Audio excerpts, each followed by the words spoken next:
Hello बच्चों, अभी हम बात करने वाले हैं वेपर प्रेशर की। अभी वेपर प्रेशर क्या होता है इसे अंडरस्टैंड करेंगे। देखिए, ये एक कंटेनर है जो क्लोज कंटेनर है। इसमें एक लिक्विड फिल किया गया है। इसमें एक लिक्विड फिल्ड है। जब आप इसको हीट करेंगे, जब आपने इसको हीट किया, ठीक है, हीट किया तो यहाँ पे क्या होगा कि इसकी जो लिक्विड की वेपर्स बनने लग जाएंगी और वेपर जाके यहाँ पे कलेक्ट होंगे। ठीक है, क्योंकि कंटेनर क्लोज है। अब कंटेनर क्लोज है तो ये जो वेपर बनी है तो कुछ टाइम बाद ऐसा देखने को मिलेगा कि जो वेपर है वो कंडेंस्ड होने लग जाएंगी और लिक्विड बनने लग जाएंगी, है ना। क्या होगा, ये वेपर कन्वर्ट होने लग जाएंगी, किसमें, लिक्विड में कन्वर्ट होने लग जाएंगी। ठीक है, तो यहाँ पे आप देख रहे हैं दो प्रोसेस हो रही है। एक केस में तो लिक्विड वेपर में कन्वर्ट हो रहा है, दूसरे केस में वेपर लिक्विड में कन्वर्ट हो रही है। तो वेपर लिक्विड में जा रही है, ठीक है, या फिर हम कहें कि लिक्विड वेपर में जा रहा है। दोनों ही केस हो रहे हैं ना। वेपर का लिक्विड में कन्वर्जन क्या कहलाता है, कंडेंसेशन कहलाता है। और लिक्विड का वेपर में कन्वर्जन क्या कहलाता है, वेपराइजेशन।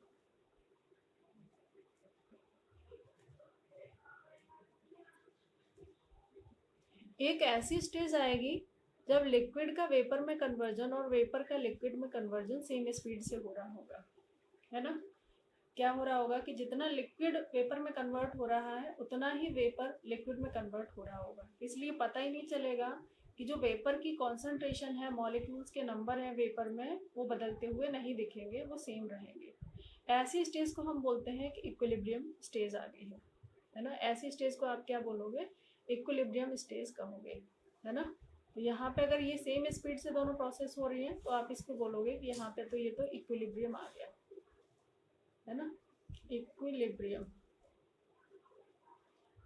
अब इक्विलिब्रियम स्टेज पे आने के बाद मैंने बोला कि यहाँ पे किसी की भी कॉन्सेंट्रेशन नहीं बदलेगी। नंबर ऑफ मॉलिक्यूल्स की कॉन्सेंट्रेशन जो वेपर फेज में है वही लिक्विड, जो वेपर फेज में है वही रहेगी, नहीं बदलेगी।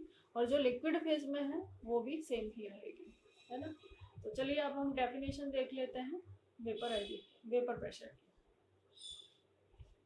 डेफिनेशन है वेपर प्रेशर की कि the pressure exerted by the vapor in equilibrium on the surface of liquid। जब इक्विलिब्रियम की स्टेज आ जाती है उस केस में सरफेस ऑफ लिक्विड पे जो वेपर ने प्रेशर अप्लाई किया है उसी को आप क्या बोल रहे हैं, वेपर प्रेशर कहते हैं। और यहाँ पे या तो लिक्विड के सरफेस पे या सोल्यूशन के सरफेस पे at a given temperature is known as क्या, वेपर प्रेशर। ठीक है, आगे बढ़ते हैं हम। वेपर प्रेशर को कौन कौन से फैक्टर्स अफेक्ट करते हैं, ठीक है। फैक्टर्स अफेक्टिंग वेपर प्रेशर, एक तो टेम्परेचर है, दूसरा है कोहेसिव फोर्सेस। कोहेसिव फोर्सेस कुछ नहीं है, ये इंटर पार्टिकल अट्रैक्शन फोर्स की बात कर रहे हैं, है ना। ये इंटरमॉलिकुलर अट्रैक्शन फोर्स होता है, ठीक है। एडिशन ऑफ इम्प्योरिटीज, मतलब केमिस्ट्री में अगर किसी प्योर सब्सटेंस में कोई दूसरा सब्सटेंस मिला दिया जाए तो आप उसको इम्प्योरिटी ही कहते हैं, है ना। तो ये केसेस की बात करेंगे। अब देखिए, टेम्परेचर अगर रेज करते हैं, टेम्परेचर रेज करते हैं तो वेपर प्रेशर बढ़ेगा या कम होगा। चलो मैंने लिख दिया रेज करते हैं। अब इसको मैं समझाती हूँ। देखो, वाटर 25 डिग्री सेल्सियस पर है, H2O, है ना, और दूसरा और 75 डिग्री सेल्सियस पर। तो बताइए इन दोनों केस में किस टेम्परेचर पर ज़्यादा वेपर बनेगी। आप कहोगे कि ज़्यादा वेपर तो 75 डिग्री सेल्सियस पे बनेगी, क्योंकि ये तो हमने प्रैक्टिकली देखा है कि 0 डिग्री सेल्सियस पे वाटर वेपर नहीं कर रहा होता, लेकिन 100 डिग्री सेल्सियस पे भाप बन के उड़ रहा होता है ना। जब टेम्परेचर बढ़ाते हैं तो वेपर बढ़ती है। अब वेपर बढ़ेगी तो वेपर प्रेशर भी क्या हो जाएगा, बढ़ जाएगा। तो इसलिए हमेशा याद रखना है कि टेम्परेचर जब भी बढ़ाओगे तो वेपर प्रेशर भी बढ़ जाता है, क्योंकि वेपर बढ़ती है, ठीक है ना। इसके बाद बात करते हैं कोहेसिव फोर्सेस। कोहेसिव फोर्सेस को मैंने अभी बोला कि ये इंटर पार्टिकल अट्रैक्शन फोर्स होता है। इंटर पार्टिकल अट्रैक्शन फोर्स ही है, अट्रैक्शन फोर्स। अब देखिए, इंटर पार्टिकल अट्रैक्शन फोर्स है ये। कोहेसिव फोर्स को एक और नाम से हम जानते हैं, हम ऐसे भी बोल सकते हैं कि सेम टाइप के पार्टिकल्स के बीच में जो अट्रैक्शन फोर्स होता है उसी को आप कोहेसिव फोर्सेस कहते हैं। जैसे कि वाटर का एक मॉलिक्यूल है उसका वाटर के दूसरे मॉलिक्यूल के साथ जो अट्रैक्शन फोर्स होगा वही कोहेसिव फोर्सेस होगा। एक ही टाइप के पार्टिकल्स के बीच में जो अट्रैक्शन फोर्स लगता है वो कोहेसिव फोर्सेस होता है। अब इस बात को ध्यान से सुनो कि अगर वाटर के पार्टिकल्स के बीच में किसी पार्टिकल के बीच में अट्रैक्शन फोर्स ज़्यादा है तो क्या वो वेपर बनाने देगा? क्योंकि अगर मैं कहूँ कि यहाँ पे एक स्ट्रॉन्ग अट्रैक्शन फोर्स है दो वाटर के मॉलिक्यूल के बीच में, या फिर इससे ज़्यादा भी वाटर के मॉलिक्यूल होंगे, ठीक है, तो अब इसमें क्या होगा कि एक वाटर का मॉलिक्यूल ये वाटर के मॉलिक्यूल को अलग करके ही तो आप वेपर बनाएंगे। अगर इनका अट्रैक्शन फोर्स बहुत ज़्यादा है तो आपको ज़्यादा एनर्जी सप्लाई करनी पड़ेगी, तब जाके वो वेपर में कन्वर्ट होगा, है ना। तो जब वेपर ही नहीं बन पा रही है तो वेपर प्रेशर भी क्या हो जाएगा, कम हो जाएगा, है ना। तो कोहेसिव फोर्सेस अगर ज़्यादा है, कोहेसिव फोर्स ज़्यादा है, फोर्स अगर इंक्रीज हो रहा है तो वेपर प्रेशर क्या हो जाएगा, डिक्रीज हो जाएगा। फॉर एग्जांपल जैसे कि H2O, दूसरा मैंने लिखा एल्कोहल, ठीक है, तीसरा मैंने लिखा एसीटोन। अब अगर मैं बात करूं H2O में तो यहाँ पे क्या होता है, H बॉन्ड होता है। H बॉन्ड यहाँ भी होता है और यहाँ पे ये सिर्फ पोलर है। और अगर मैं, ठीक है, तो अब यहाँ पे अट्रैक्शन फोर्स जहाँ पे ज़्यादा होगा उसका वेपर प्रेशर कम होगा, है ना। अब यहाँ पे H2O में H बॉन्ड है और यहाँ पे एक H2O का मॉलिक्यूल 4 H बॉन्ड बनाता है, लेकिन अल्कोहल का एक मॉलिक्यूल 2 ही H बॉन्ड बना पाता है, ठीक है। तो H बॉन्ड की स्ट्रेंथ की अगर बात करें तो वाटर में ज़्यादा होती है अल्कोहल से, और एसीटोन सिर्फ पोलर ही है।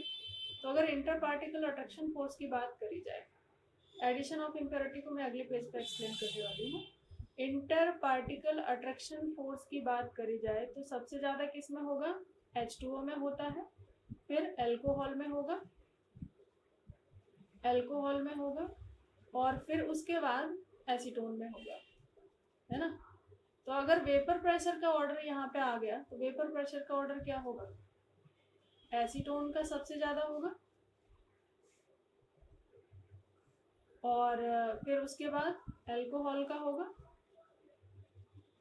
और फिर उसके बाद वाटर का होगा। मतलब इंटर पार्टिकल अट्रैक्शन फोर्स जहाँ भी बढ़ता हुआ दिखे वेपर प्रेशर कम हो जाएगा।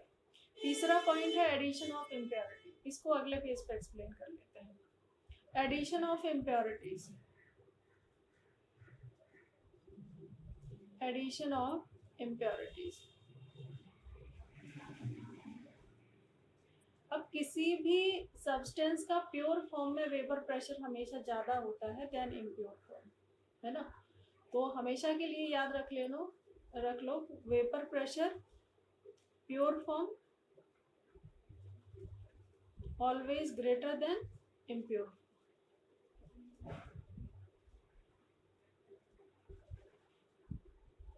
क्यों? जैसे कि मैंने ये लिखा, यहाँ पे एक लिक्विड फिल्ड है,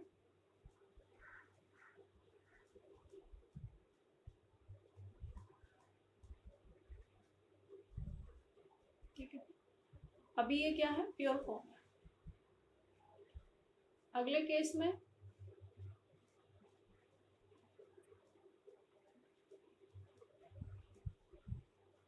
अब इसमें कुछ भी दूसरा सब्सटेंस मिक्स कर दिया। अब क्योंकि वेपर, अब प्योर फॉर्म की वेपर तो कम बन पाएंगे, क्यों? क्योंकि सरफेस पर पार्टिकल्स किसके भी हैं, सरफेस पर पार्टिकल दूसरे सब्सटेंस के, यहाँ पे ज़्यादा पार्टिकल सरफेस पे अवेलेबल है तो ज़्यादा वेपर बना पाएंगे, है ना। यहाँ पे ज़्यादा वेपर बन पाएंगे और यहाँ पे वेपर, अगर मैं इसकी बात करूँ तो कम ही बन पाएंगे क्योंकि पार्टिकल्स ही सरफेस पे कम।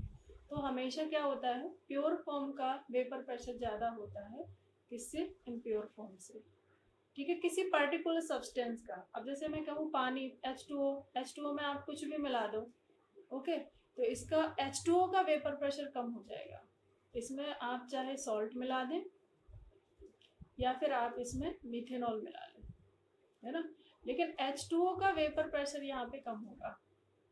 लेकिन अगर बात करें ओवरऑल सॉल्यूशन की, तो अगर H2O के साथ अगर आप H2O के साथ सॉल्ट मिलाया गया है, तो वेपर प्रेशर ऑफ सोल्यूशन, अब सोल्यूशन बन गया ना, तो क्या हो जाएगा, डिक्रीज हो जाएगा। लेकिन अगर H2O के साथ आपने एल्कोहल को मिला दिया है, तो वेपर प्रेशर ऑफ सोल्यूशन, अब सोल्यूशन का जो वेपर प्रेशर होगा वो क्या हो जाएगा, बढ़ जाएगा, क्योंकि इनका एल्कोहल और वाटर के बीच में जो अट्रैक्शन फोर्स होगा वो वीक होता है ना। जितना अच्छा अट्रैक्शन फोर्स वाटर के साथ होता है, उतना अच्छा वाटर का एल्कोहल के साथ नहीं होगा। ठीक है, तो अट्रैक्शन फोर्स की स्ट्रेंथ ये होगी, जहां पे अट्रैक्शन फोर्स ज्यादा होगा वहां पे वेपर प्रेशर क्या हो जाता है, कम हो जाता है। लेकिन वेपर प्रेशर ऑफ सोल्यूशन की बात की है, लेकिन वाटर का वेपर प्रेशर ऑफ वाटर तो डिक्रीज ही हुआ होगा, क्यों, क्योंकि सरफेस पे मॉलिक्यूल्स आ गए होंगे किसके, अल्कोहल के। ठीक है।